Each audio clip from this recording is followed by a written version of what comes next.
ఇవాళ నిస్సిగ్గుగా చెప్తున్నాడు. పార్లమెంట్ స్వయంగా చెప్పింది కేసీఆర్ ప్రభుత్వం చేసిన అప్పు 2,80,000 కోట్లని.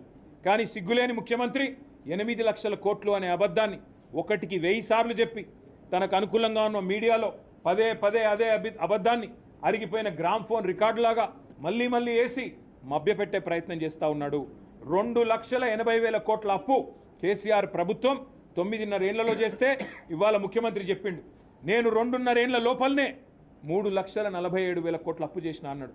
అంటే 10 ఏళ్ల కేసీఆర్ గారి ప్రభుత్వంలో చేసిన అప్పు కంటే 60,000 కోట్లు 2.5 ఏళ్లలోనే రేవంత్ రెడ్డి చేసిండంటే మరి ఒక్కరికన్నా నేను అడుగుతా ఉన్నా, ఒక్క పేదవాడి కన్నా ₹1 అన్న వచ్చిందా? 4,000 పెన్షన్ వచ్చిందా? మహిళలకి 2,500 వచ్చిందా? తులం బంగారం ఎవరికన్నా వచ్చిందా? దివ్యాంగులకి 6,000 వచ్చిందా?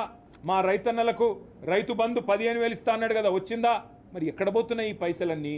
ఇవన్నీ రైతుల ఖాతాల్లో కాదు, రాహుల్ గాంధీ ఖాతాలో పడుతున్నాయి.